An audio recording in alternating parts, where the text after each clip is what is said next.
Hi, y'all. Waiting on. How y'all doing? Sorry, I'm running a little bit behind. Um, was on a phone call, was trying to wrap that up, and now I'm waiting on brother Yazid to come into the studio. He is coming back by popular demand. From the last interview we had with brother Yazid, you all were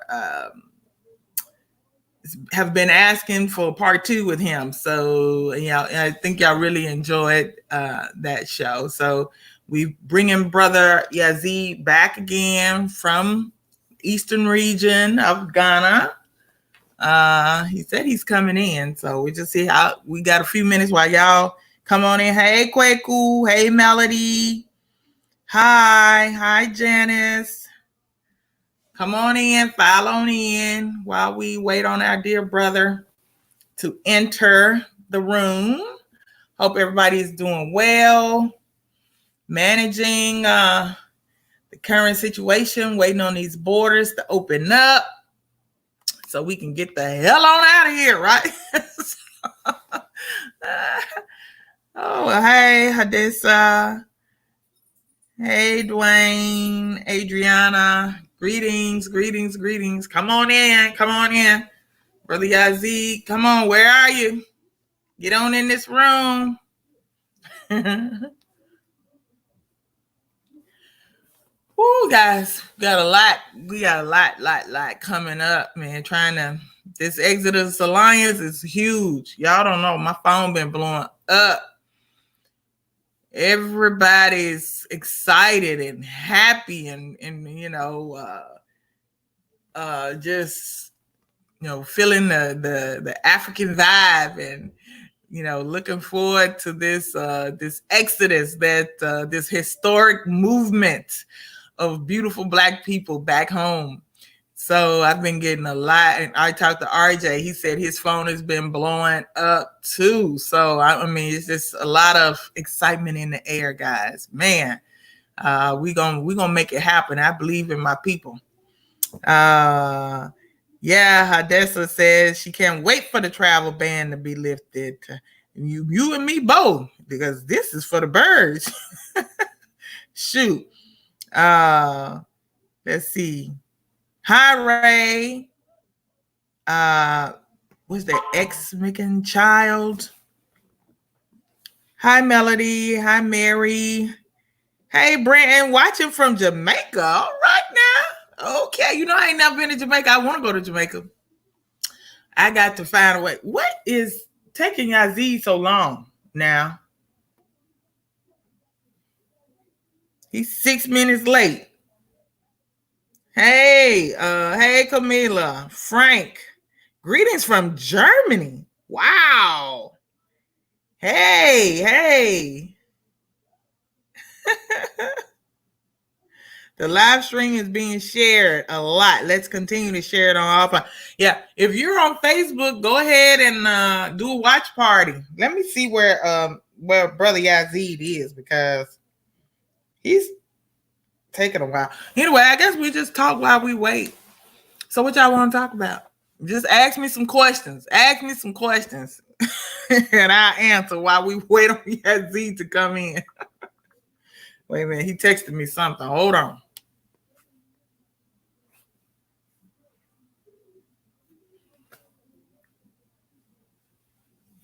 Man, we got a sister. Her name is Shanakwa. I hope I'm pronouncing it right. She's going to be opening up on the 6th. She's out of Trinidad. She's an artist out of Trinidad. So she wanted to be a part of the program. So I had to find somewhere for this sister to come. A beautiful voice. She's going to be opening up with the libations on Tuesday and singing for us before we start the show. So I'm very excited about that. We got spoken word artists. We got conscious rap artists. Man, we're gonna give y'all a good time. So on both days, on the 25th and the 26th. And remember, on those days, we need everybody to do watch parties. He told me he had to switch phones. We're going to need everybody to do watch parties from your Facebook page, because that's how we're going to reach more people. So as we're streaming live, you on your Facebook page, we want you to do watch parties, and you tell everybody on your page to do watch parties so that we can reach, you know, a lot of our brothers and sisters in the diaspora. And I'm just really looking forward to that. Kwame, I'm doing fine, brother. How are you? Hey, calling on my hi from Arizona, Camila. When are the borders going to open up? Kwaku, I wish I knew the answer to that question, bro. Really. Do y'all know I got beautiful clothes that were made for me in Ghana that are stuck in Ghana? My husband's friend that was supposed to come back and was going to bring the clothes with me from, you know, we have a tailor in Ghana, in Medina. And he picked my clothes up from the tailor and was gonna fly and come back with my clothes, guys. And guess what? They closed the damn border. My clothes are stuck in Ghana. They've been stuck in Ghana. He can't come because he can't fly. There's no flights for him to get over here. So my clothes are stuck in Ghana. I was gonna be jazzy and show off for y'all, man, but I can't get my clothes. So. Well, I don't know how long it's gonna take. My husband talking about DHL, but I know their prices are ridiculous. You know, to send one sheet of paper, using FedEx or DSL is damn near $100. One sheet of paper. So I'm not about to ship those clothes through FedEx and DHL. I don't know how to get my clothes. We just gotta wait, I guess, till the border open up. Let's see.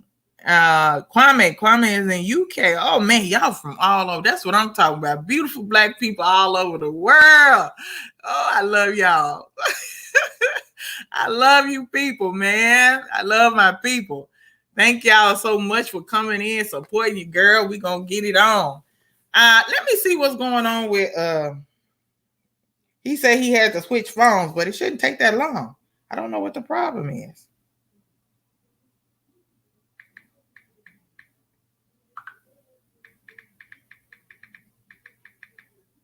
Let me see if I can get it.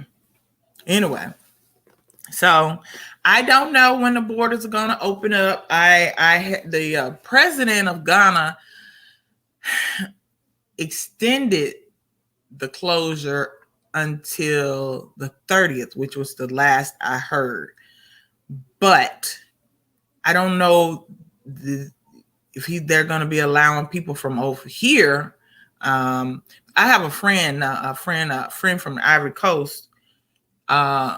He lives in Ghana, and he went to, just before the outbreak, to Ivory Coast to bury his father. His father had passed. Went to bury his father, and while there, the outbreak, came about. Ghana closed the borders. He hasn't been able to get back into Ghana. He has a business. He's got, his house. I think his children may be with him in Ivory Coast, but the wife is still in Ghana. It's just a mess. All this time, he hasn't been able to get back into Ghana from the Ivory Coast. So I guess in the big scheme of things, my clothes, my beautiful African clothes, is not that big of a problem. I'll get them eventually. There's Brother Yazid. Let's see here.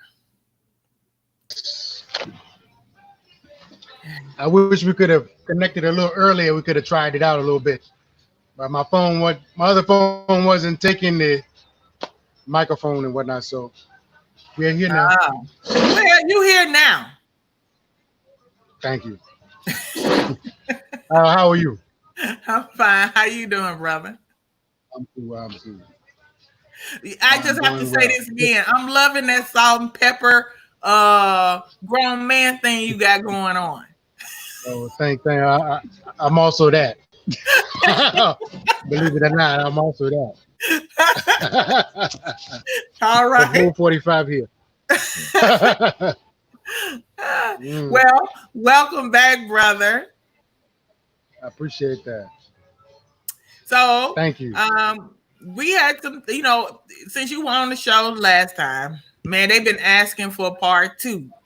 I had people talking about, man, they did not want that show to end. So I don't know if it was the we was talking about going to jail and all. Black people love drama. Yeah. Yeah. I don't know if that's what it was, but it was like, oh, we didn't want that to end. Bring Yazid back. Bring Yazid back. So we had to bring you back. And that's good. I'm glad to hear that. Oh man, it looks. Man, I'm glad to hear that. Yazid, it looks so beautiful back there, man. I see you outside, the sun shining. I wish I was over there. Yeah, I came down to the riverside. I had set up earlier, but because of this phone change up and all that, I had to change my setup. Oh, okay. So what we got now. But yeah, this is the river. This is the riverside, the riverfront. Man, look at that guy. Ooh, I know y'all hating. I know I'm hating. I'm jealous right now. I'm green with envy. I don't mind saying it. Well, this is our. Well, what we were able to do here, anybody can do it. It's not like we did anything secret, underhanded, anything. We did the best we could to get what we could get, and we were fortunate. And hard work, hard work. And that's what we want to talk about today. Coming with a plan, business ideas. We want the people to be able to ask you questions. So let's just jump right into it. Citizenship. So let's just get right into it. You and I were discussing this, the importance of having a sustainable plan when repatriating, because this is not like going to another city or to another state. This is literally on the other side of the world, right? And, I think some people have some unrealistic ideas. They think that they can go to Africa with $5,000 or $10,000 and live like forever.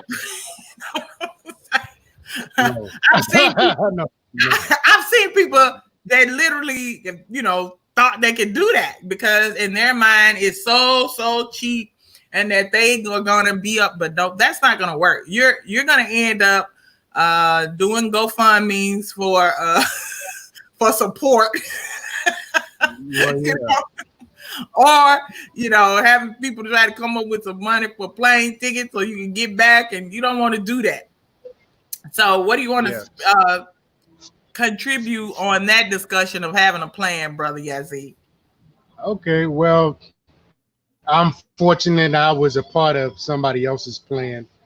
My mother, she had established the plan before coming here. She visited Ghana a few times and then saw an opportunity and then presented it to me.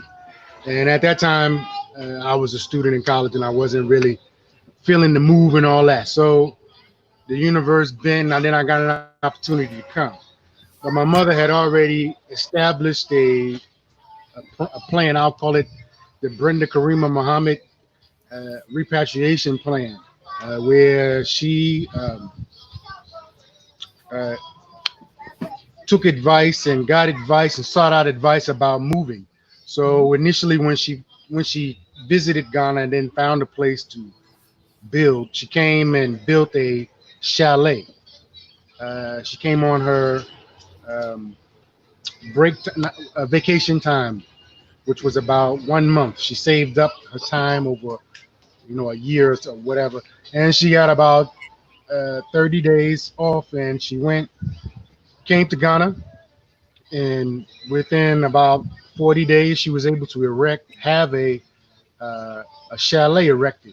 That's like a studio apartment, where she had one flat with a toilet, with a toilet, shower, and then a little area for a kitchen that was being worked on. So when we moved here later in that year, she just added on to a kitchen, and I rented the place. And then, the shipping, she pretty much had the idea to make a container.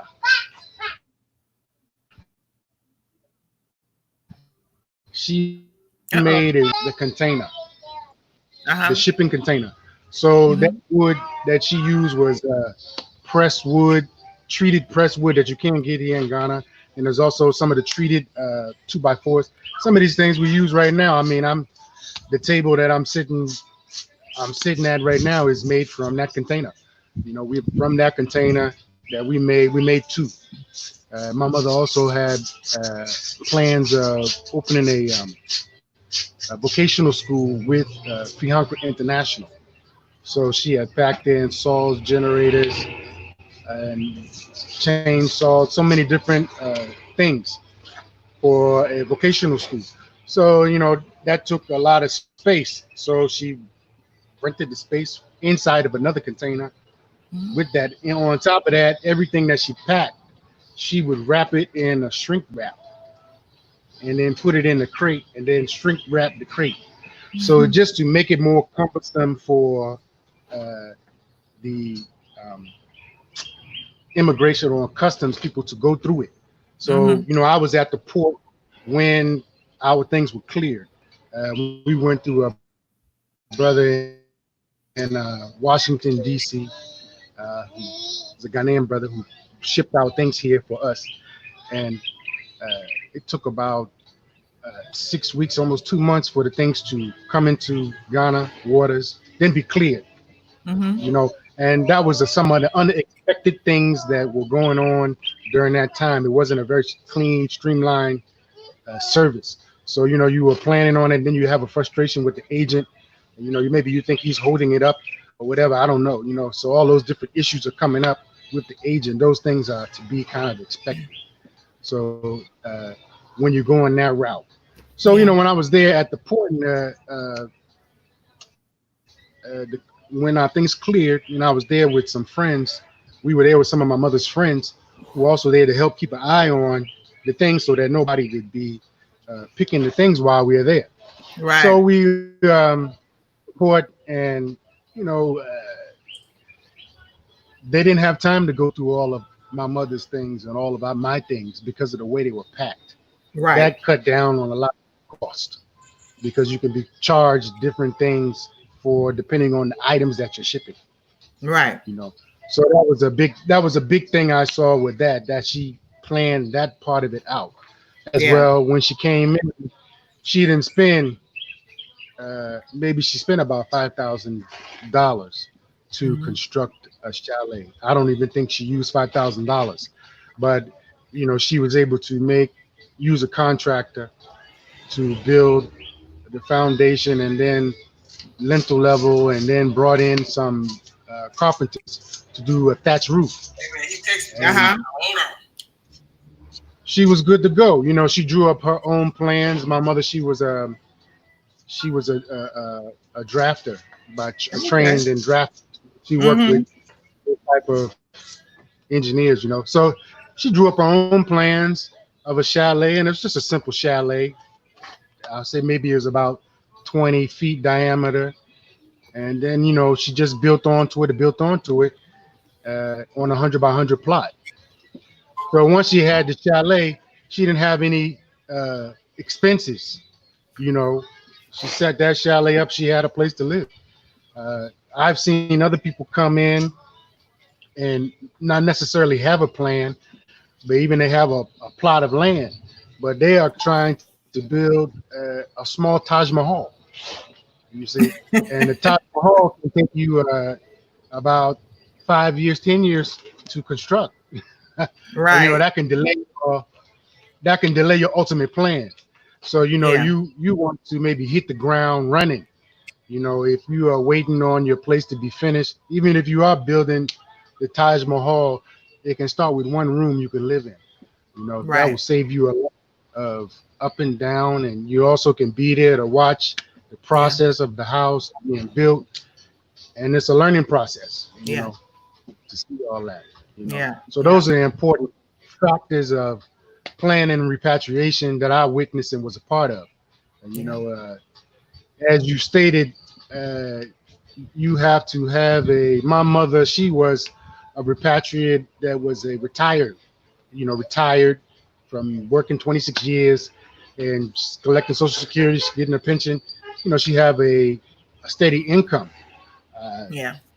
and you can make the arrangements and have your income come to uh, Ghana, the United States Embassy here in Ghana.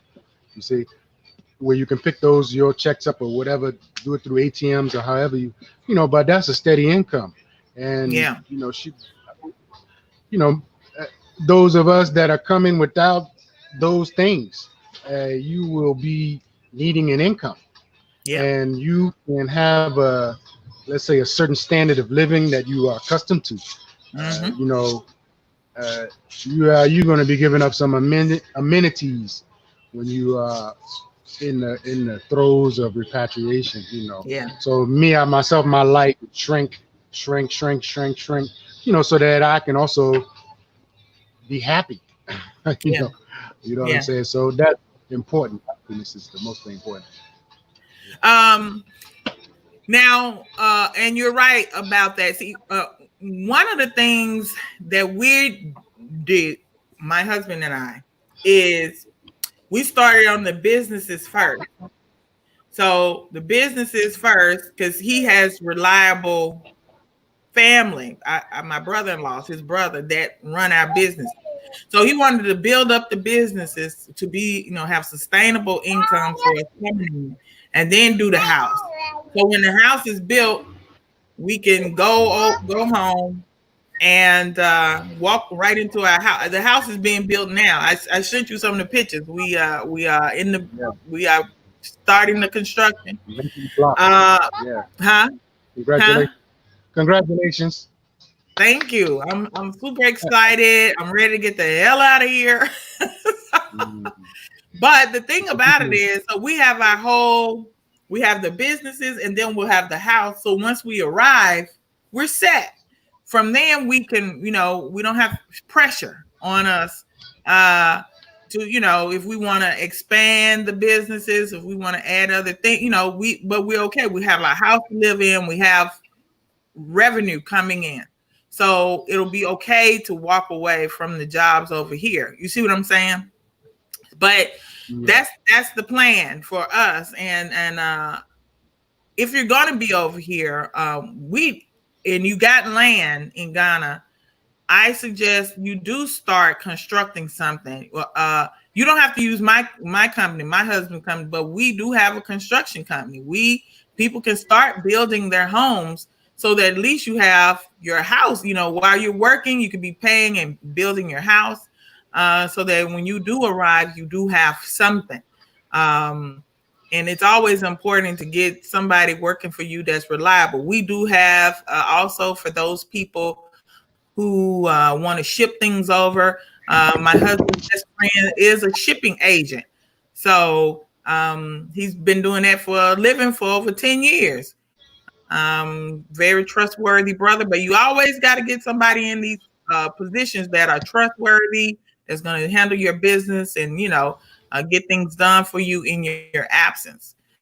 So, what are some businesses that do you have any ideas or suggestions? I get this all the time, Brother Yazid, from people. What kind of business is needed? What kind of business can I do? And me, I personally just tell people anything. They need everything. So if you want to do a smoothie, store and sell smoothies, that's a business. I think in the hot sun all day, people would love to have some ice cold smoothies. You know what I mean? Things like that, but yeah, they need everything. yes. Well, the sky's the limit as far as the kind of businesses that you can do. Uh, you know, I've tried out a few businesses. I should say we have tried out a few businesses that we had some success with. And, really, many people are already doing the business that they can already do. People are looking to reinvent the wheel. Excuse me, looking to reinvent the wheel when it's not necessary to do that. Right. My mother, she worked in sanitation. She worked in sanitation, Hampton Road Sanitation, for 20 something years. I also worked there in the lab. And let me say, um, we now here are doing a public toilet, which is also sanitation. You know, so it's not even something that we had to, we just kind of fell on it. And when it came to making a digester, a biogas system, you know, we already had some prior knowledge to these things that helped us to make the decision on those businesses. We opened up the first, we were the first Atampoko Media Center, was the first African American owned business in the capital city of the district of the Asojiman district. You know, you have that opportunity to be the first of so many things. We are the first born again African Ghana soul food, the first soul food restaurant in the whole Ghana. You know, maybe the whole west coast of Africa. I don't know, because I don't know of any soul food restaurant in West Africa. So, you know, I'm the only one marketing something like that. So, you know, here I am also wanting to use what is natural for me to do. You know, it's not a work for me to fry chicken. Right.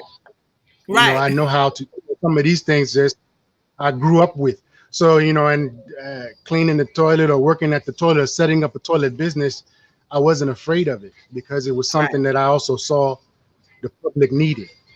One important thing I would say that I learned while trying to set up this business was, as a diasporan, I'm an African American, born in Harlem, New York, raised in Virginia Beach, Virginia. I moved here when I was 35 years old. I mean,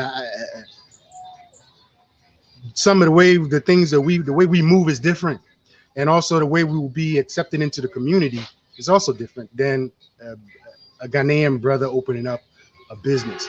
So, you know, if you are going to do a business here, you need to do a business that people, they need you.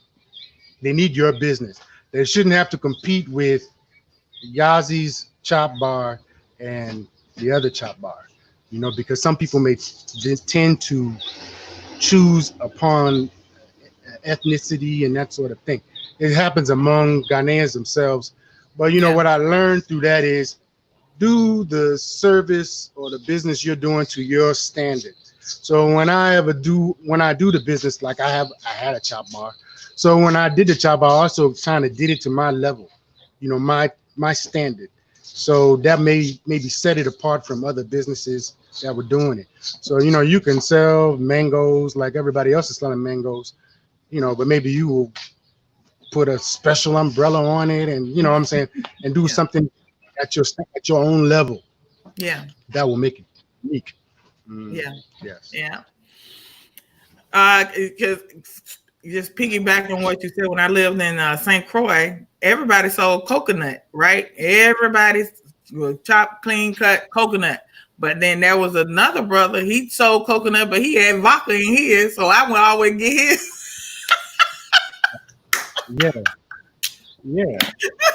It's kind of finding your niche, you know what I'm saying? It's really about that. Listen, it costs a little bit more, but hey, I'll take it. You know, put that shot of vodka. Now somebody's asking Yazid, what about technology types of businesses? Okay.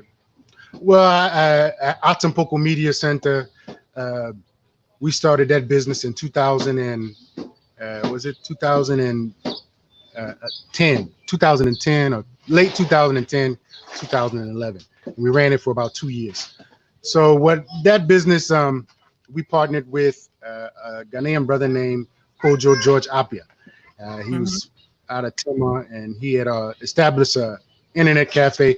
When we started our computer training school at Fihankra, we sort of partnered with Fihankra International Vocational School, and we then began the first phase of the school as an ICT school. As I told you, my mother wanted to do the vocational school with Fihankra. So when we started that place, we had about maybe 12 stations or so. We rented a building from some of the people there and established it, but it wasn't really patronized well. We did give some we had some students come there. It wasn't accessible to the larger community. So when I had George come and set up the computers, he networked the computers and did all that, and I was not a very ICT person. I'm not all that savvy with it. So what I began to have was people in the community started contacting me. Hey man, can you please move the computer school into the city so that I would like to go to it. I would like, and so then that is kind of what drove us to look for a place. And that's when I partnered with George. And then we had an internet cafe, computer training school, along with the video game room and business center. So, and where we are is a rural area.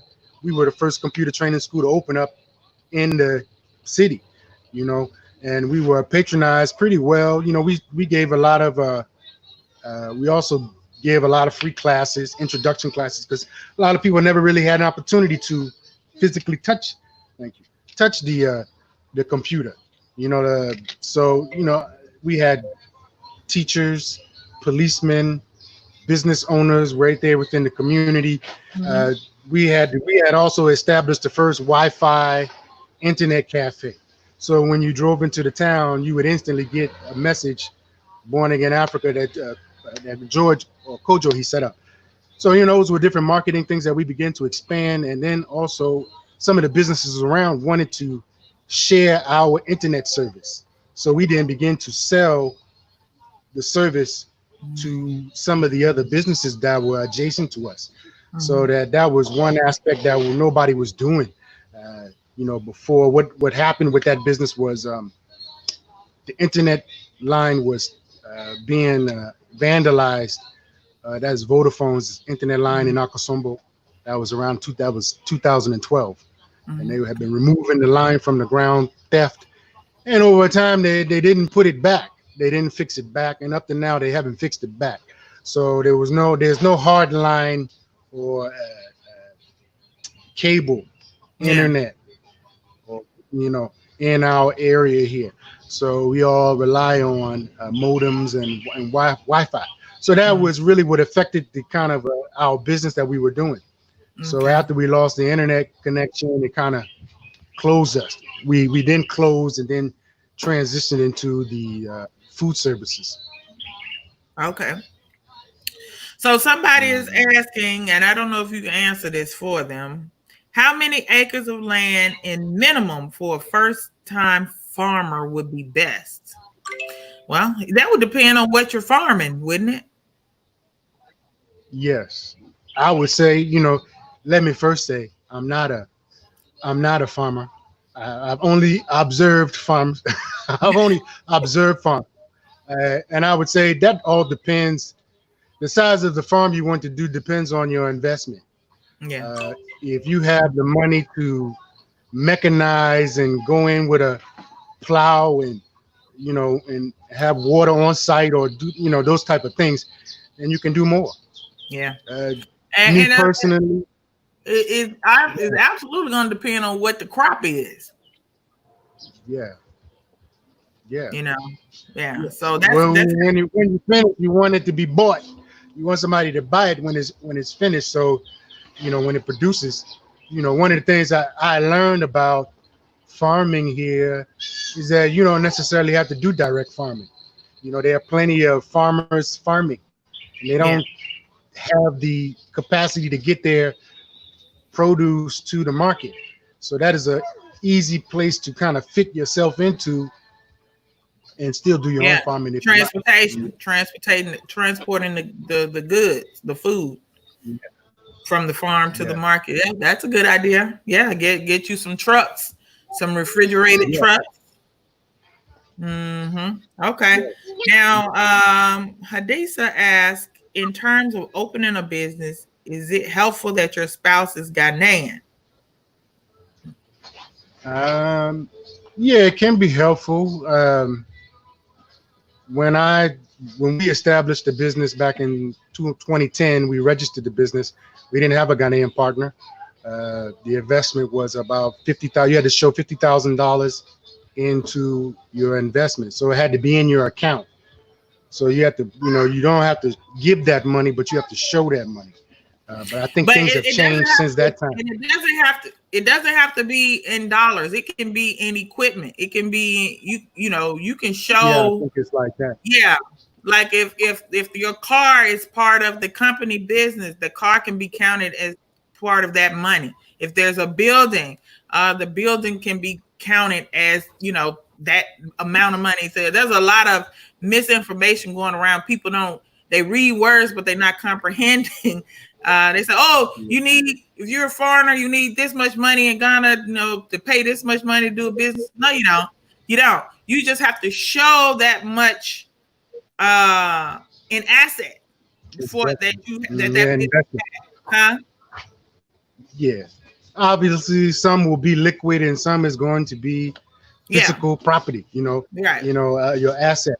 So, that's kind of like I said, when we ship, these were some of the things that I think would be added to showing the value of the business. Exactly. Exactly. And another thing, Yazid, I'm a lawyer. I be reading.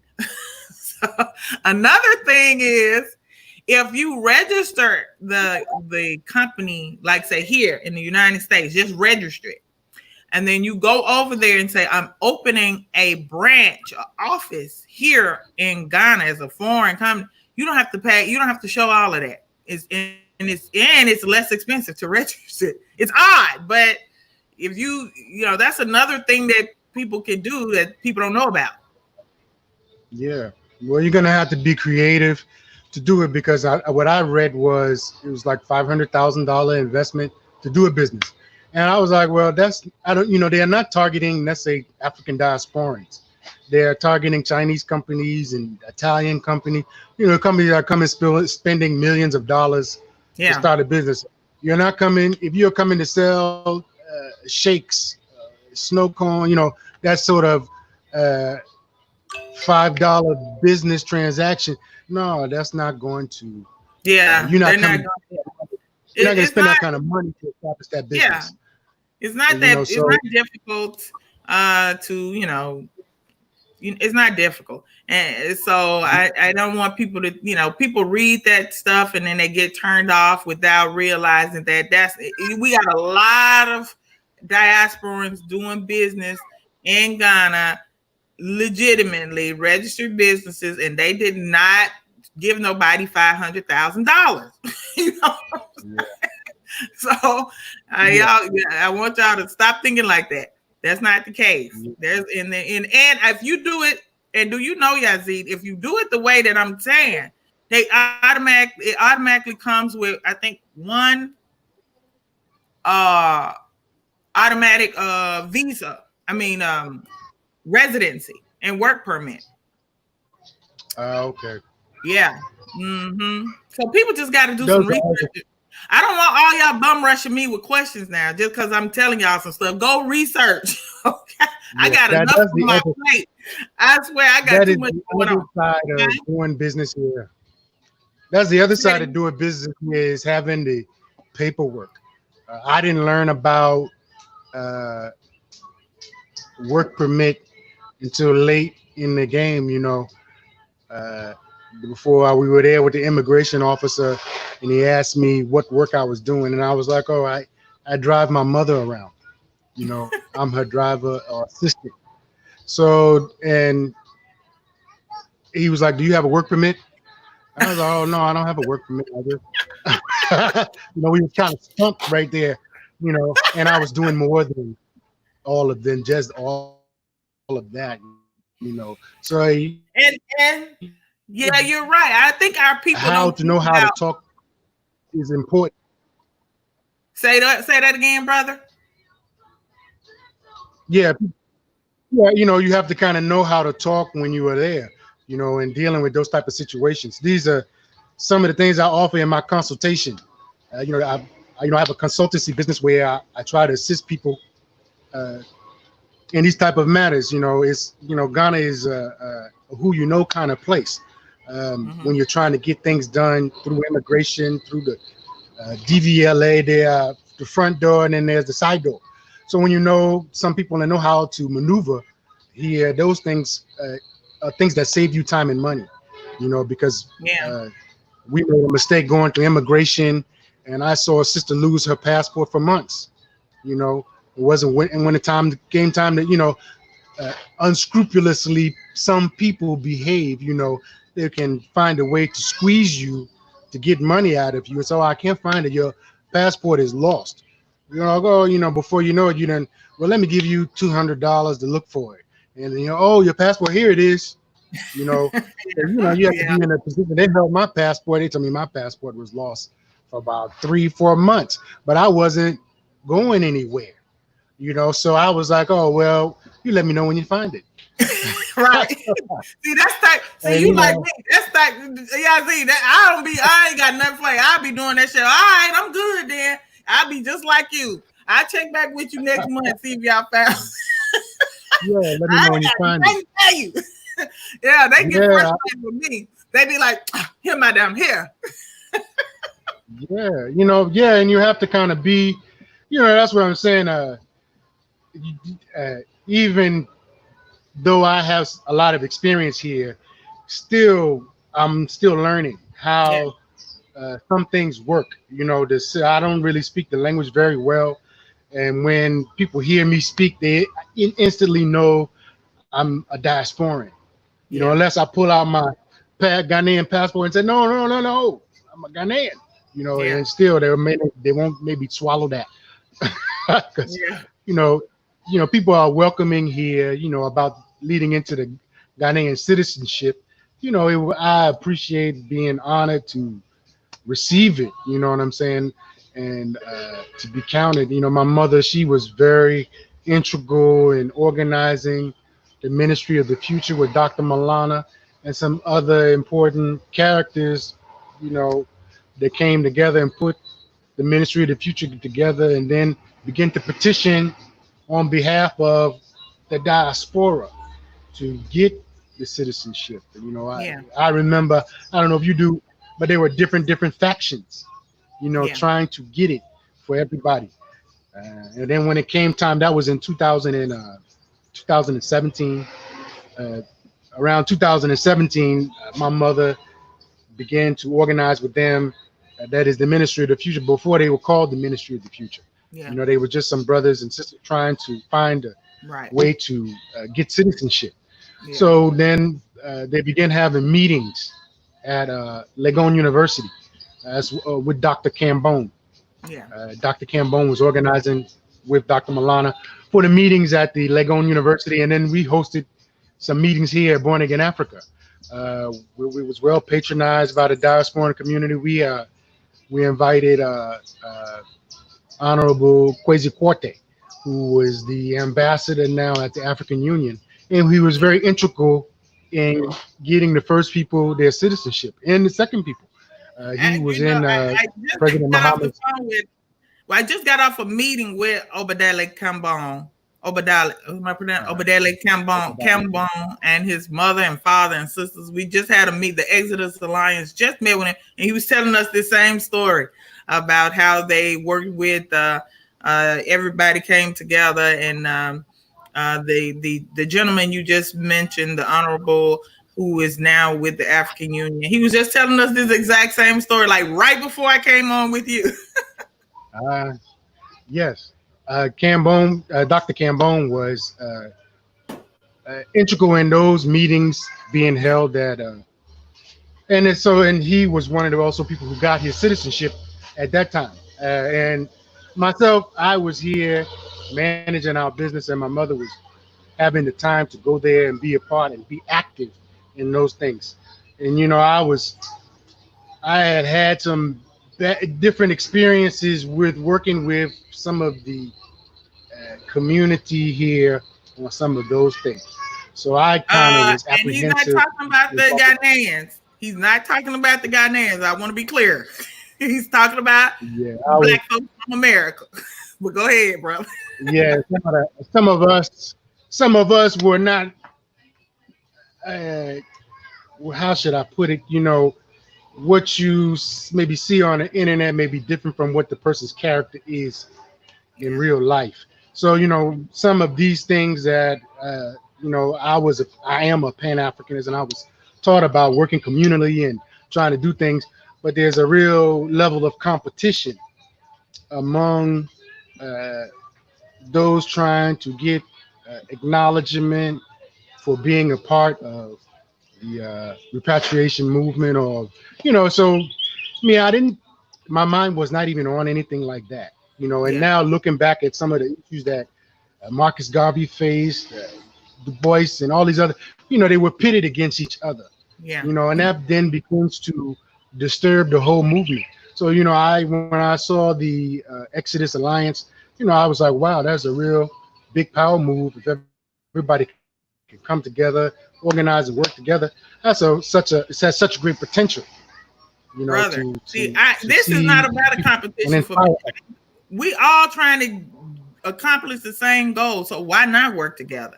This is not a competition. I'm not in competition for acknowledgement, for the being the savior of Black people. I don't care who do the work. And as a matter of fact, if something like Sankofa Repatriation Assistance Program was already in existence, I wouldn't even made it. I would have just said, let's all go support that one. You know what I'm saying?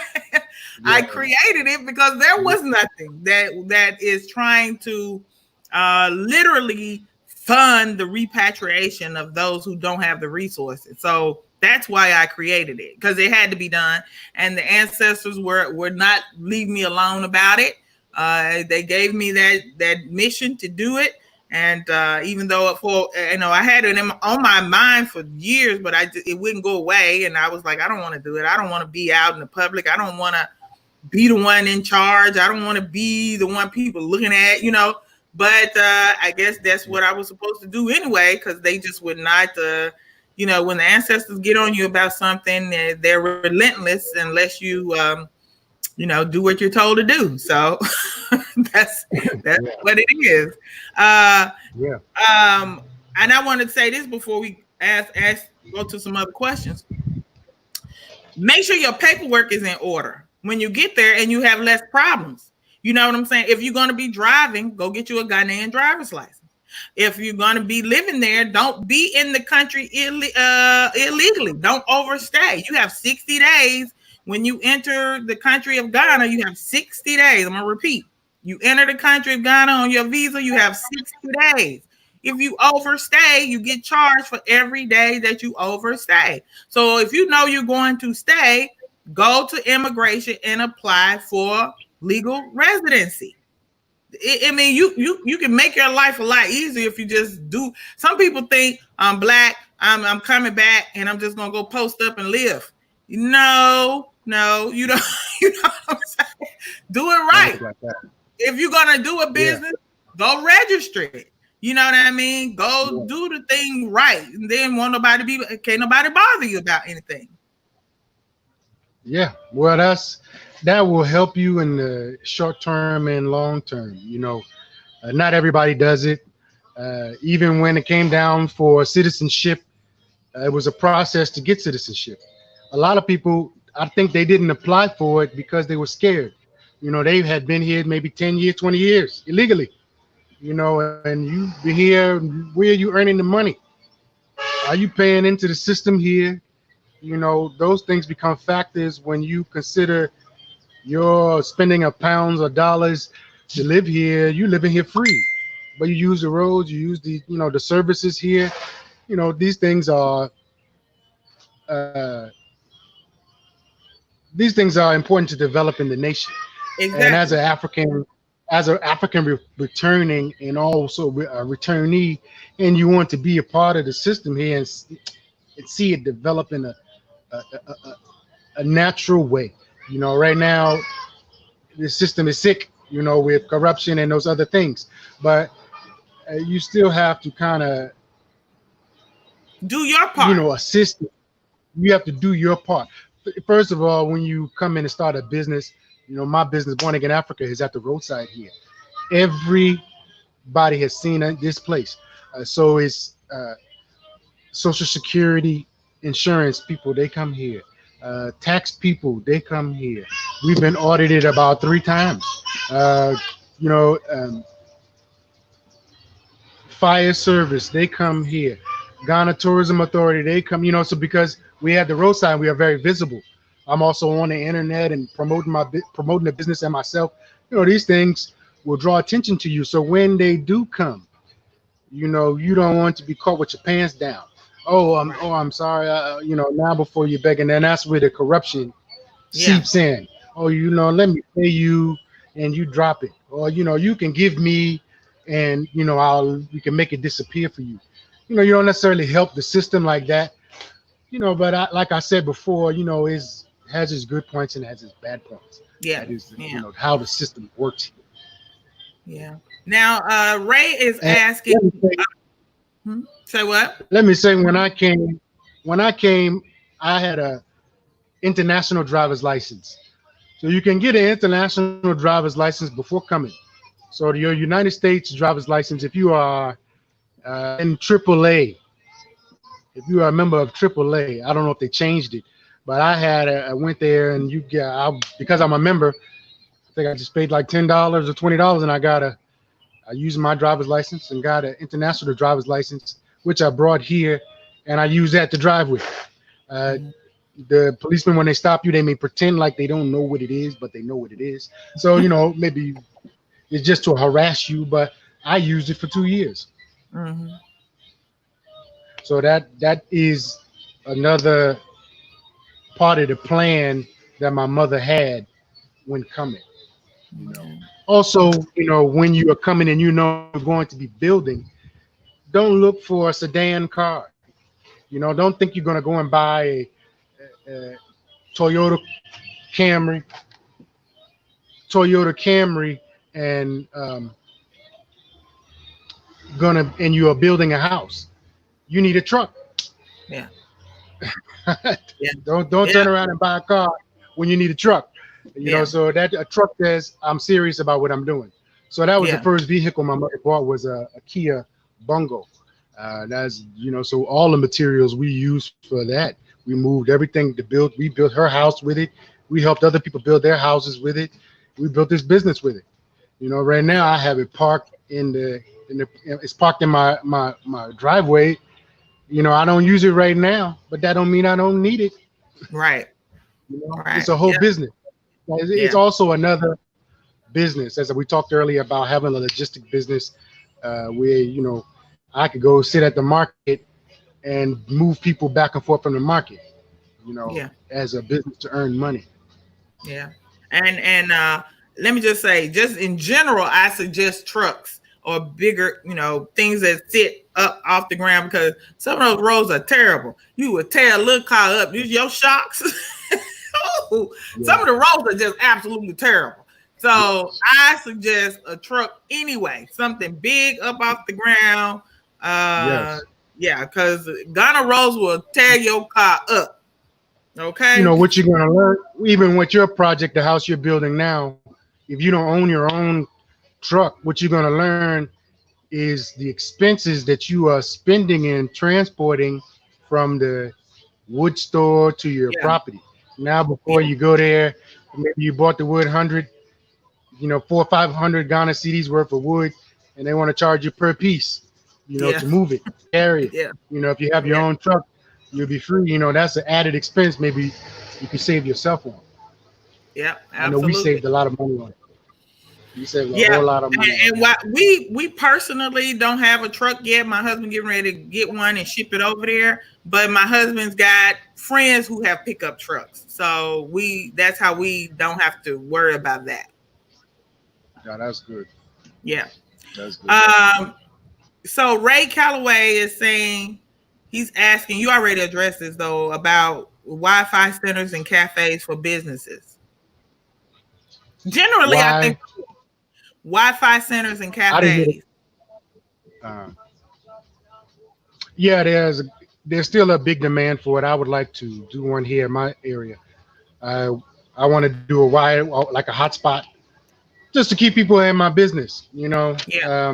Internet is far more costly here than in the U.S., and it's not as reliable. Sometimes you have it, sometimes you don't. It's kind of up and down like that, depending on where you're located. I guess in the city is maybe more stable and stronger. But here where I'm at in the eastern region, adjacent to the Adomi Bridge, we're about an hour and a half outside of Accra. So now before they are laying some of the fiber optic lines, Okay. they're only recently doing that. Okay, good, good. Now, Tanya Christopher is asking, what about a health insurance company as a business? What do you think about that? A health insurance company? Okay.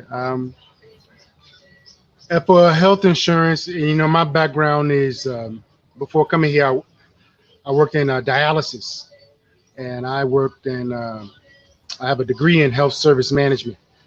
So initially, when I came in, I wanted to be a part of the health service field here in some type of capacity.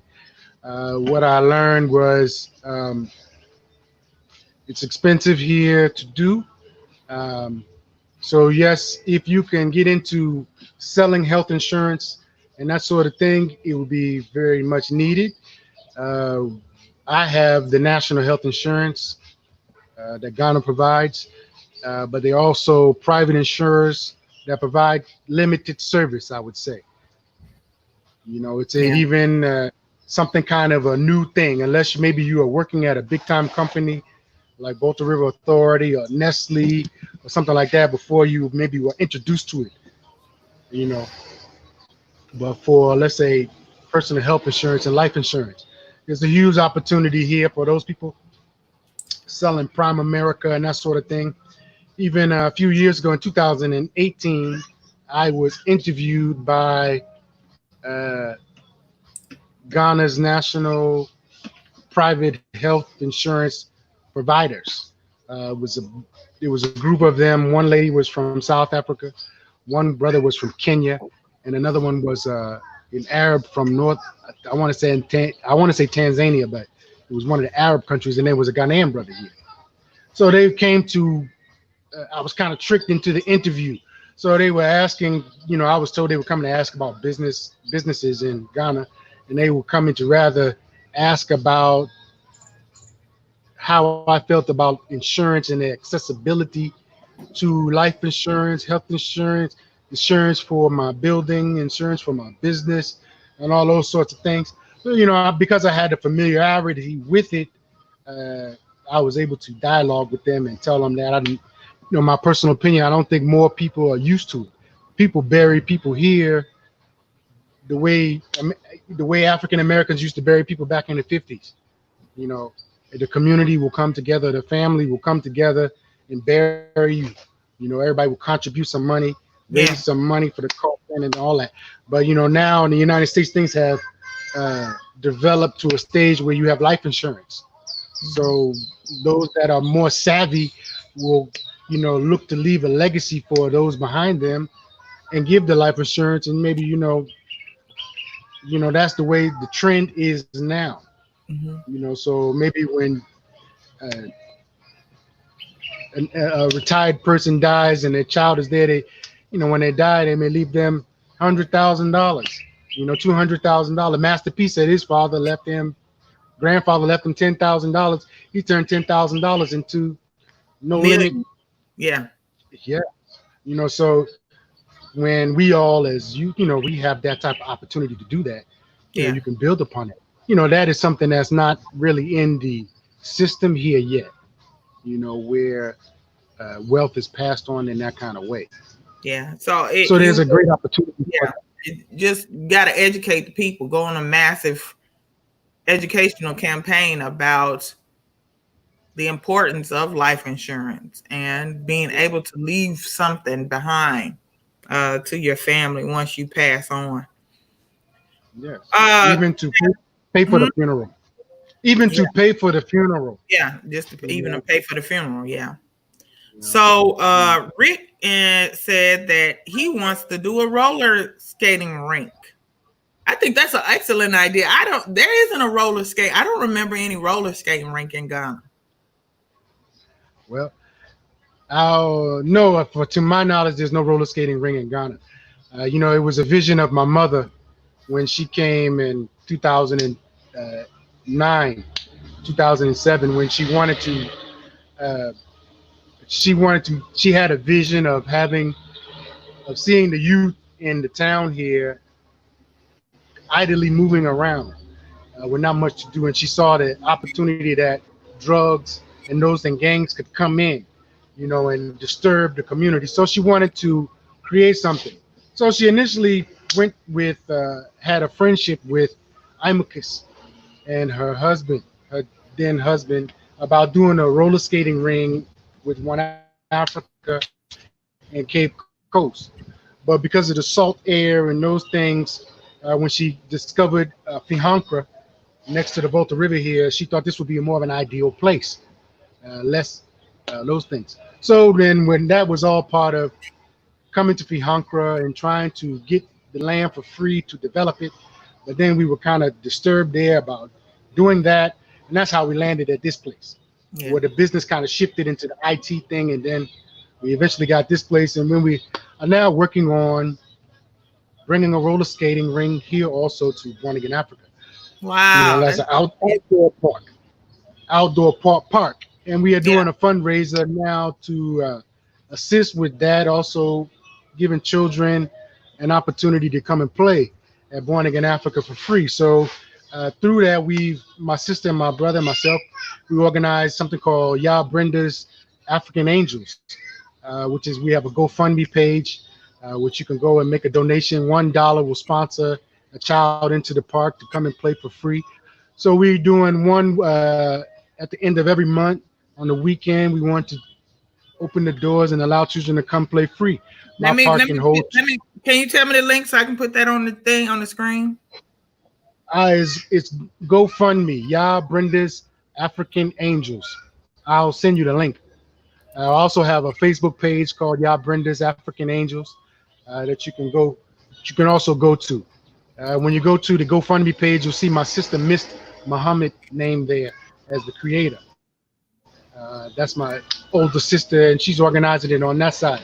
So we are trying to raise the money by.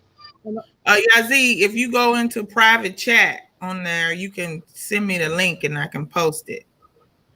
Okay. All right, I'll do that. Should I wait? Let me wait till after we finish, and then I'll let you do that. Okay, I'm gonna put it anyway. I'm gonna just put the name on. They can probably search on GoFundMe, right? Yes. Even I have it on my Facebook page, and I believe I have on our YouTube channel. There's a Born Again Africa YouTube channel. Also video of the program we are putting together. Right now, there's the social distancing. So we are waiting for that to end before we can invite the children over. So, I have partnered with schools around the area, junior high schools and elementary schools and primary schools, and also NGOs, Clothe the Naked, and there's another school, other NGOs in the area that cater to orphanages and youth in the villages, and give them an opportunity to come around and have a good time for the day and slip on a slide, jump in a trampoline, play football, and just get some steam off, and I know a lot of. I'm going to donate. I'll sponsor 20 children. And I want everybody watching to go and sponsor. I'm not going to tell you how many, but sponsor some babies to go play. Let them babies go play. Yes. And this is a way for those that don't get an opportunity to come and support Born Again Africa or myself, Yazid Muhamma. Maybe you like the things we are doing and you want to support us. This is one way that we kind of created, and you can donate $1, $5. We're going to use it to enhance the park and also give a child an opportunity to play and have a good time. We have a family-friendly environment that we created. This was my mother's vision of just creating a vegetable an area where people can come and with a family. You know, it's very gratifying to see youth come down and even families come down. You know, I see fathers bring their wives and their children, you know, and a smile on their face of seeing putting a smile on their face. You know, it's something that you never really ever forget. And you Yeah. know, not only are we a park and playground, we also a venue.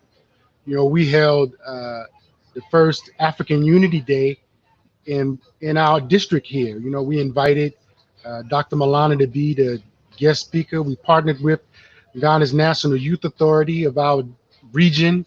The regional head came, you know, and we had a health walk. You know, we did a lot of things here in the community that has made people also endear themselves to us and also kind of appreciate our business and what we're doing. And that's a big part of acclimating yourself here. Even the kind of business we are doing is not, you know, I'm forcing something on anybody. We had a public toilet and we're selling our own style of food. You know, maybe you don't want to have banku and fufu every day of the week. So, you know, it's an opportunity to travel to a different part of the African world or the black world and try a little bit of soul food.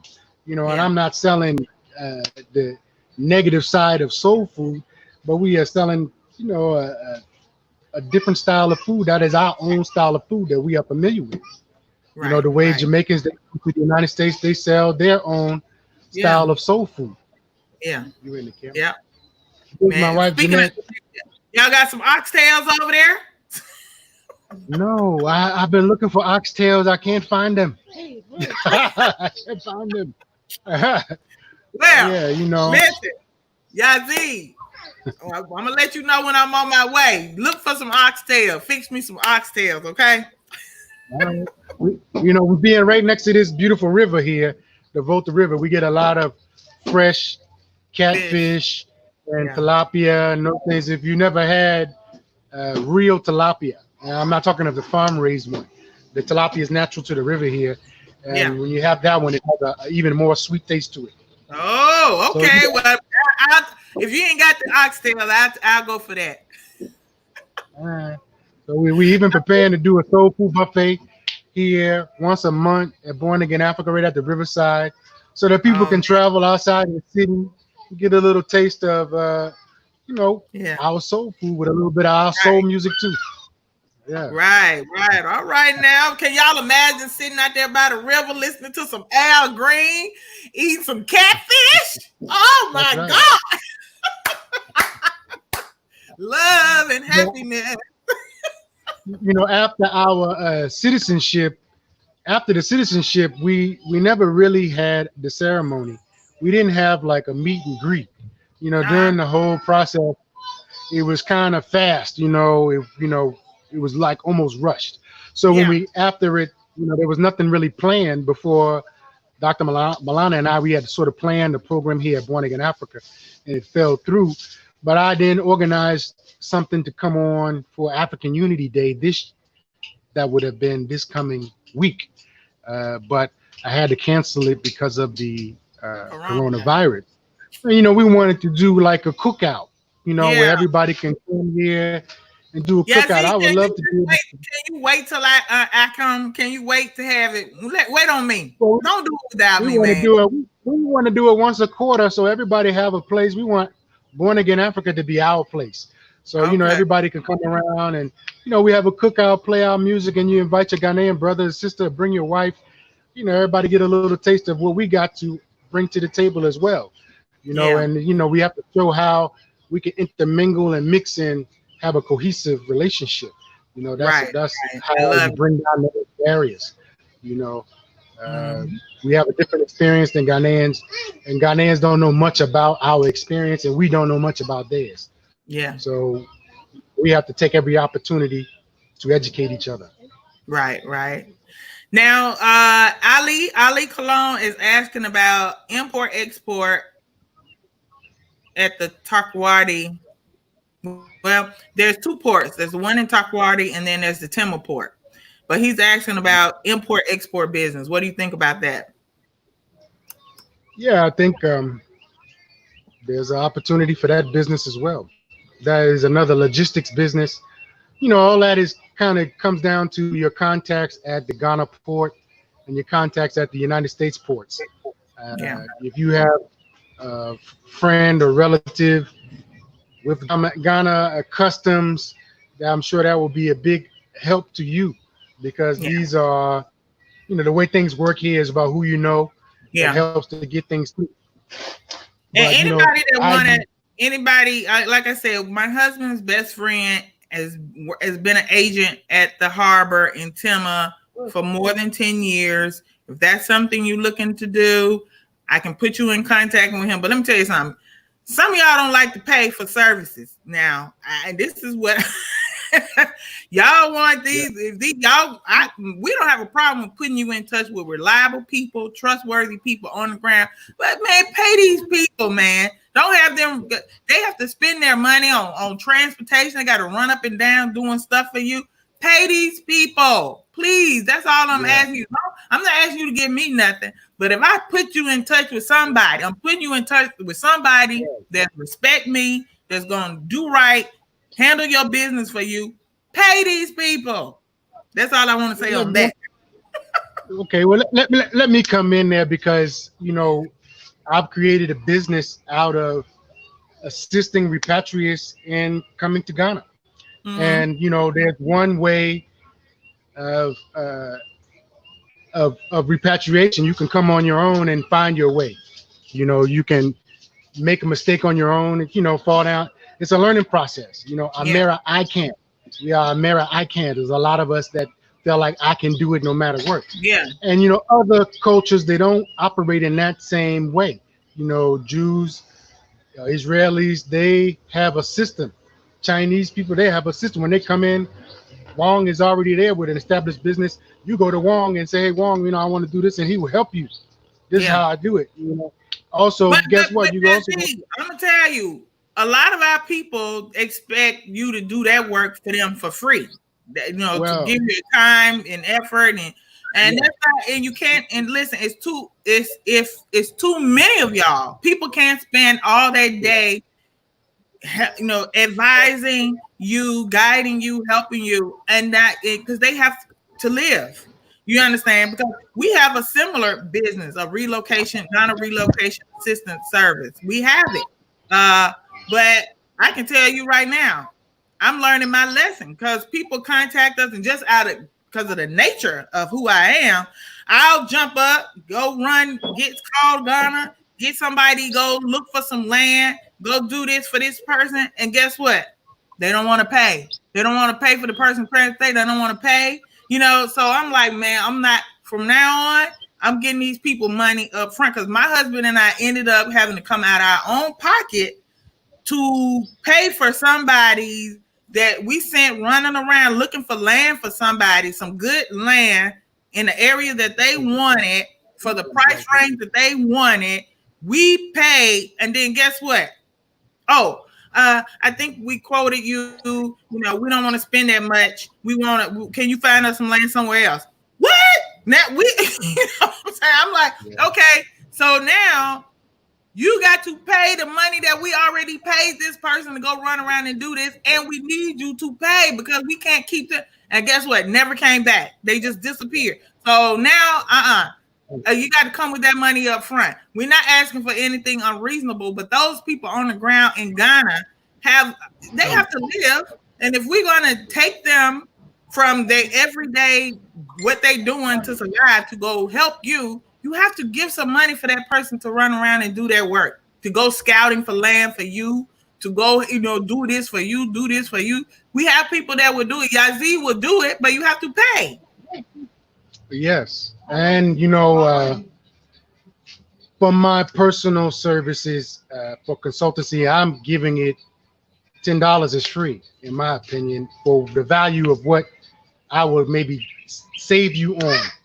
What you are coming to make mistakes with, maybe by talking to me, may save you some of those mistakes.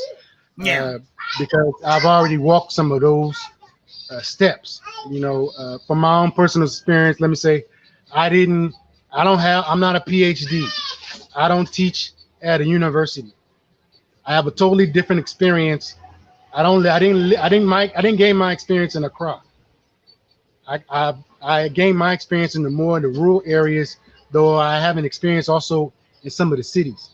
But so what I have to bring to you through my own experience, which I feel has value, that value is going to help you to save time, money, and frustration. Right. Did you know you could get a license from AAA? I mean, from the AAA. Uh, did you know you should build a box out of wood materials that you use in your construction of your house? You know, some of the things you are not thinking of that somebody can help you and save you along the process. And I spoke to over the since I've been here, and I came in 2009. I've always had an open diary on Facebook, and I always dialogue with different people, and I've answered tons and tons and tons and tons and tons and tons and tons and tons of questions. Yeah, And me I've too. talked tired Same to the here. point where and people are not serious at all. They just want to talk. Yeah. And I got. I'm not going to say I have enough friends, but we can be friendly. But I also have a business I'm running, so I Right. can't spend my whole day talking with you, and I Right. gotta cut the grass, cook chicken, all these other different things. If you want to capture my focus and my attention, the most, I also have a family to raise. Yeah. I also want to have a sustained repatriation. You can't expect me to do it for free. You Right. know, at the same time, I can't take advantage of you by overcharging you. Right. I want you to come as bad as you want to come. Right. You understand? So I also want to be established here, but I also need you to come so that you can also. I'll have a brother and a sister here. So it's not that I'm trying to take something from anybody, or that's one thing that's missing from the whole repatriation movement. I'll even say from the whole black struggle and black movement in general, and that's the economic side of it. You know, even when I talk to young Ghanaian brothers and sisters here about knowledge itself, uh, it has to also find a way to put money into their pocket, Yeah. to keep people interested in it. You Yeah. have to say, yeah, the knowledge itself, yes, for the this, that, and the third, and also use that knowledge to earn the money. And you should be able to use the repatriation movement to create a business out of it, whether it be tourism, whether it be hospitality, whether it be logistics, whether it be, what I'm saying, because a lot of people want to come and they're going to need your services. Yeah. People going to, there are a gang of people that want to come now to Ghana. If they come, I know people that have showed up to Ghana with more than $200,000 liquid cash and go mad when they lose it to a girlfriend, lose Yeah. it to a boyfriend, lose it, period. And you lose. If I lose $2,000, I'm livid. Yeah. I don't Yeah. like to gamble. So when you take those type of gamblings with your life savings and then you lose it, you can lose your mind. Some Yeah. people are not able to start over. So when you are coming with your lump sum, your nest egg, you better plan well for it. Right. Or you. I was taught from my mother, who learned from the Honorable Elijah Muhammad. If you don't have a plan, then your plan is to fail. Yeah. Yeah. Yeah. Sister Shayla had asked about uh, uh, cattle and poultry farming. Yes, I know a brother doing a poultry farm named BK Vidal. He's doing a poultry farm in the Pokwasi area. Uh, And it's my a good husband and business. I have a poultry farm. And the thing about the chickens and the poultry business is the chickens can get sick, so you have to treat them with medicine, and Yeah. somebody have to be Yeah. there to monitor them and take care of the chicken Yeah. itself. For the cattle ranching, most of the people that are doing that are the Fulanis or the Muslims in Ghana, and you can sometimes buy a cow, give it to them to be walking it, and all that. They can steal your cow. So that kind of, so if you maybe come in and take 10 acres or 5 acres or whatever, you can carve out a place and have cattle farm there. And the way the cattle business runs here, I know a few people, generation of that, second, third generation cattle farmers, that are Fulani brothers I know here. Yeah. That if somebody came in and they wanted to look to invest, I do know some people that can assist you with investment. And that's Yeah. part of what the consultancy business is too, is about entering into a network. Right. Just as Sister Yaa has a family that she can hold their leg if they don't do the right thing. When you come in, and I recommend somebody to come and cut your grass, and they come and cut your grass and steal something, you call me, I'm gonna call them. That's kind of Yeah. how it works. But when Yeah. you come in on your own, they think you old Bruni, and you're gonna be treated that way. Yeah. Yeah. It's true. It's true. And with the poultry farm, that's a lot of work. That ain't an easy thing now. We've been doing it now for about 5 years, but like you said, you got to really pay attention to the chicken. Make sure they get their medicines. That feed can become expensive. So what we started doing is growing our own corn, and so to cut down on the expense of buying feed, because we have thousands of chickens. So yeah, um, it's a good business though. The eggs, they lay eggs every day, so we sell eggs. We sell crates of eggs every day, crates.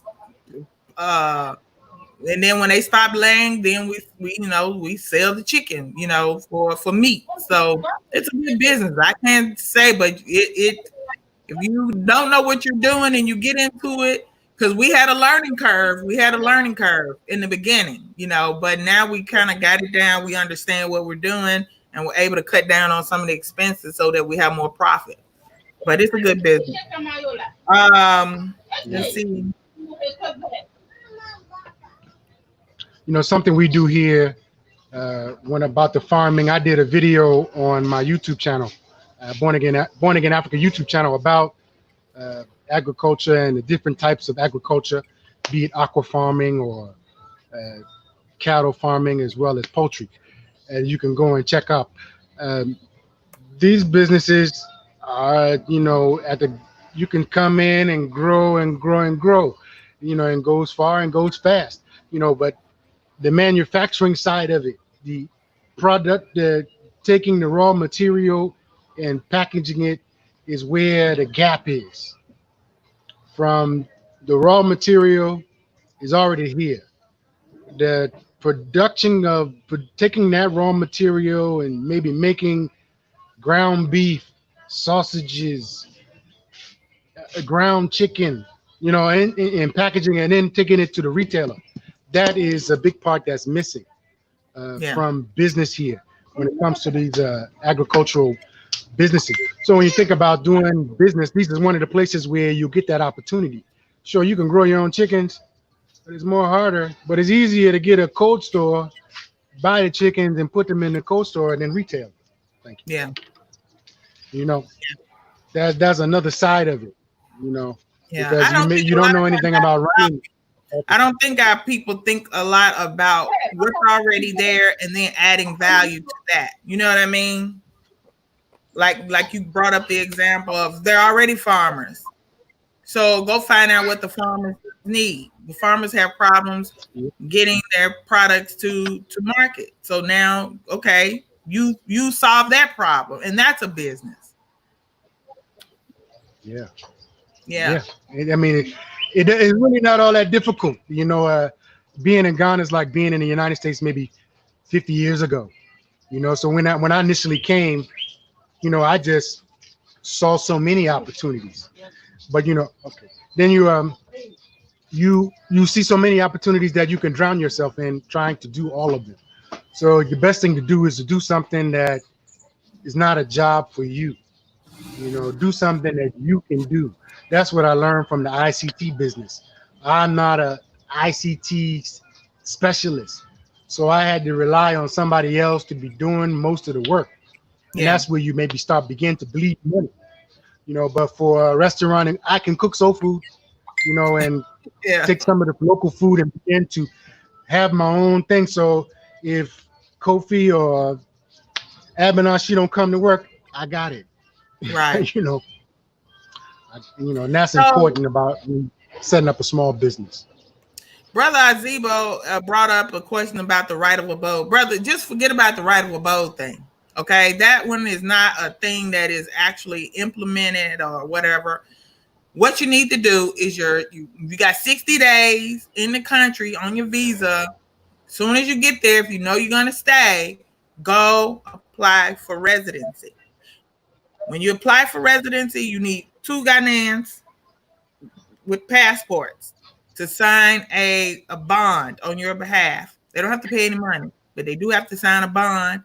Basically, the same way when people are coming over here, and there's somebody has to sign that affidavit of support that when they're bringing a person here to live, that hey, I'm going to be responsible for this person. They're not going to be out on the street homeless.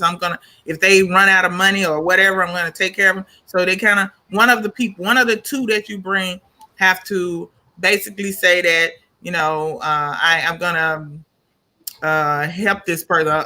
I'm going to be responsible for this person. So that's what you need. It's not expensive to get residency. It wasn't when I got mine for my children. I think the cost total for the application and everything, we got it within 4 to 5 weeks, and it was like less than $100 for each.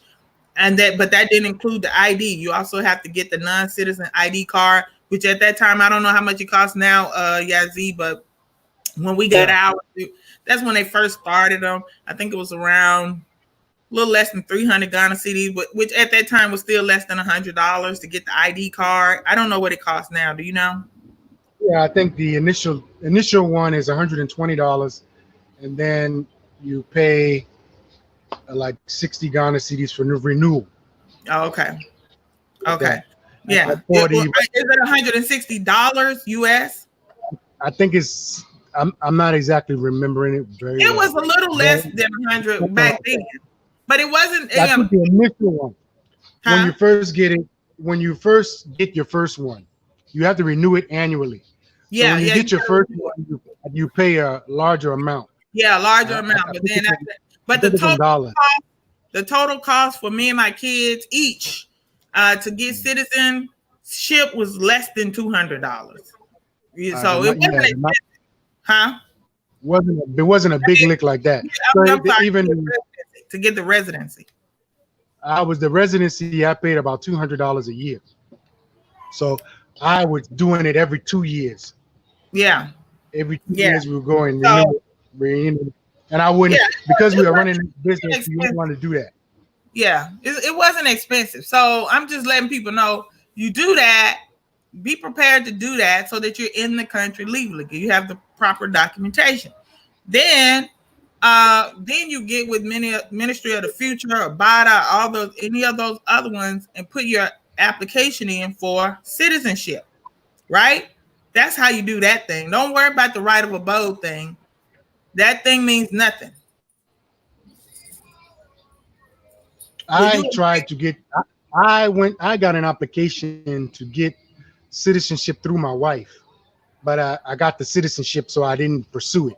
But the application was 50 Ghana cedis, and there's some stipulations. You need to be in the country for X amount of years, and that's just another way of going about it. Getting citizenship here is through marriage. Mm-hmm. Yeah. Let's see here. Is there a need for attorneys or architects? I mean, again, there's a need for everything, every profession, every skill set, everything. The continent of Africa has been grossly underdeveloped. So whatever skill set you have, Can I say as well, there are also architects here. Yeah. And those people here, maybe what you are accustomed to charging for your service is different than what an architect here is going to work for. So what your labor, we are spoiled from the United States at an hourly rates. They're here is monthly. So it's quite different or about a job. So, people have to take those things into consideration when they talk about looking for jobs. Because when Yeah. maybe as a registered nurse in the United States, you're making $60,000, $70,000. You're not going to make that here. And you're No. going to do twice the work. And as an attorney, maybe you're making a lot more than you're going to make here, you know, but that's not necessarily what it's about. Here in Ghana, it doesn't take much to It be. doesn't cost that Well, much to live. Yeah. Mm-hmm. yes, you don't. I often hear. I saw something recently where a man was saying you can live. Most of the world outside the United States lives on $2 a day, but $2 a day is 10 Ghana CDs for here. For a lot of people, 10 Ghana CDs can buy you food twice in a day, and have something for you to get something to drink. If you don't, you know, so how people are managing that money, is also what you spend at the market. Maybe in the United States, I think my food bill was maybe $7,500 a week. I'm a single male. Uh, Here, I can't. $100 a week in groceries is too much. I'll run my restaurant on that. You know what I'm saying? That's 500 Ghana cedis a week. Yeah. I don't spend that going to the market. Yeah. So the cost of living and those things are drastically changed. And once your house is built, it's for you forever. Nobody's ever going to come and remove me from my business. Right. Nobody's coming to remove me from my house. My children, they will inherit these things. So these are, and I don't have to pay rent on it. I pay water and electric, and that's it. That's the key. Get your housing. Once you get your house, half the battle is solved. As long as you got somewhere to sleep and lay your head, the less money you're gonna need, because you're not gonna need that much money for your electric and water and your food. So your housing is the most important thing, as far as I'm concerned. And then get you some type of little business going where you can make some money. I was just thinking about another transportation. Huh? I said you're gonna want to have some transportation. Yeah, yeah. And then what I was thinking just off the top of my head, if you get a big projection screen and a projector, you can in your neighborhood do movies and charge people a few CDs to come sit down a couple nights a week and watch movies and put up movies put some chairs out and announce it in the neighborhood with movies that you're going to be showing tonight. And man, I think that's something that people can do. You don't have to think of something too. I think people are making it more complicated than it is. You know what I'm saying? Yeah. One thing that I would say, the business that we are creating here, that's the restaurant, the chop bar, and those things, which is a rest stop. But we also have a large area and want to do a business center where we can invite other businesses to come in and also rent from us. When you are doing a business that is asking for 2 Ghana cedis, 5 Ghana cedis, like that, you better have a lifestyle that will live off that. I hope you understand what I'm saying. Yeah. So, can you live off of that? One thing I wish I had created a business where the money was chopping bigger. 5,000, 2,000, 3,000, you know what I'm saying?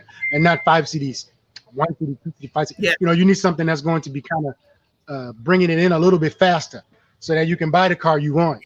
You can go add on to your house or continue to expand your business. These are important things that you have to consider when you are establishing a business, because you don't want to just have a business just to say I have a business. You want to have a business that's also going to be profitable. You want it to be profitable. But if you have, go ahead. I was just going to say, Tanya said, what about a bowling alley? I don't know of any bowling alleys. There's one bowling alley on Beach Road near to Tema. Yeah. Okay. That's a long time I've been that area. But I don't know how well the business does. But there's plenty of room for several skating rings. Yeah. one skating ring can never service the whole Ghana. Professional skating ring would be the first one in West Africa. You know, Yeah. so Right. you can have a skating ring in Accra, a skating ring in Tema, a skating ring in Kumasi, a skating ring in Takrady, the skating Yeah. ring, and there's so much room for these things. Yeah.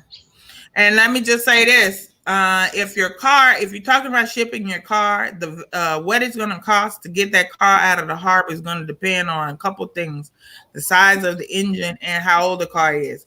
If that car is older than 10 years old, you're gonna get taxed out the ass if it's older than 10 years old. And then if it's a car with a big engine, you pay more.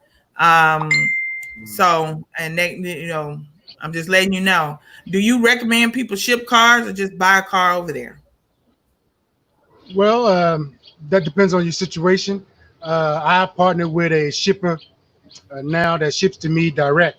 So with his business, it comes to my door. So I was just talking with him, because I've been talking to so many different people that when I recommend people to come to his business, he's based in New York, I think Queens. Uh, I'm not sure if it's Queens, but he's based in New York City, and he ships direct door to door. Be it a car, he's also a car dealer, so he also ships cars. Uh, I don't know how much the car can cost. Here, we bought a car here, and the car we have is an Opel. My mother bought a car that could be conveniently repaired. We didn't need a specialist to come and repair the car. Can take the car to any car repairer here, and they can work on it. With the Right. Kia as well. And that's important depending on where you live at, because getting your car fixed is another lesson you learn here. When you have a car, before you know, there's no such thing like auto zone here. There's no auto zone you're gonna go to.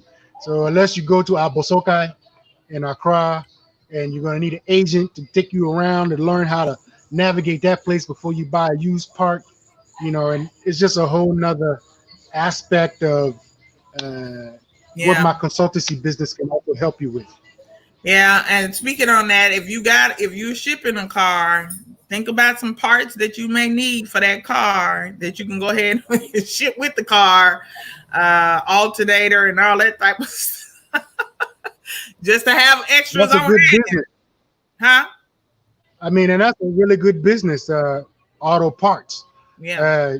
In the U.S., you can go to the junkyard, and where I was in Virginia Beach, you could pick your own part. Yeah. You can go there and pick as many alternators as you want and Right. ship them here. Yeah. That's a whole business. These things are, and people know the difference between American part and a non-American part. They're Yeah. like, oh yeah, this came from the U.S. Oh, I want that one. Well, this Yeah. one it costs more, Yeah. and that's how they get you. Yeah. Yeah. Yeah. Now, Brother Ray Calloway is asking, with dual citizenship, will I lose my health care SSI? No, you're not giving up your citizenship, so you're not going to lose anything that comes with your citizenship. You're just adding another citizenship. No. You're not going to lose anything that Yeah. you're owed as an American citizen. I think the only person I know to renounce their citizenship, American citizenship, is Dr. Obadale Cambone. Okay. He renounced his citizenship. Me, I wouldn't. That's a personal choice. I am also an American citizen, and I'm an American as much as I am an African. My experience is in America, and I'm also an African, gaining that African experience now. But I don't want to give up my American citizenship. Me either. I'm not interested in giving up my citizenship now, because guess what? Once you give up your citizenship and you only have, say, a Ghanaian or Nigerian or Sierra Leonean passport, you don't get no special consideration to come back in this country. You got to go to the embassy and apply for a visa to come back over here. So if you still got friends, families, relatives that you want to be visiting, you got to go like any other Ghanaian and apply, and they couldn't deny you, just like a lot of Africans are denied. They can deny you the ability to be able to come back into this country if you need to come back. So I'm not in my parents are still alive. I have grandchildren. I have, children that won't be with me. I have aunts, uncles, cousins. So no, I'm not giving up my U.S. passport. Yeah. And as far as a business person or a business, having a U.S. passport is really the X factor. That's something our ancestors earned and on for ourselves, for us. And that is really what makes the difference between your business and then a Ghanaian business, is that you have the access of America, be it relatives or whoever, or your passport, because you can access goods and products at an American standard easier than a Ghanaian with no ties to America. Right. Okay. This is a whole lot of questions. We can't get to them all. We've already had you on here almost 2 hours. So, is there anything else you would like to add, brother? Before we let you go on and get back to It's your getting kind of. you have Well, let me direct people. Let me give.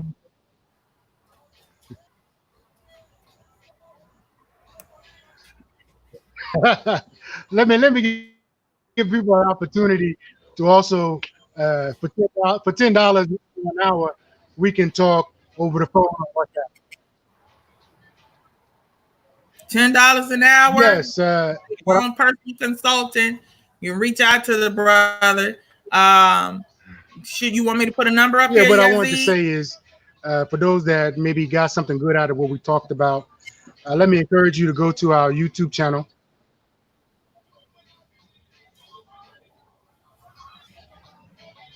Yeah, I'm talking about the YouTube channel that maybe you want to follow and find out some information that I post there about different topics. You can also, if you want to talk to me one-on-one directly, for $10, you can send it through World Remit directly into my account, and we can talk on WhatsApp for 1 hour, and you can ask as many questions as you possibly can.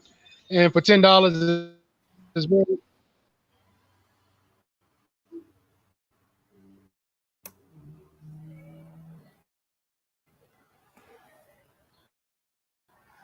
It's breaking up.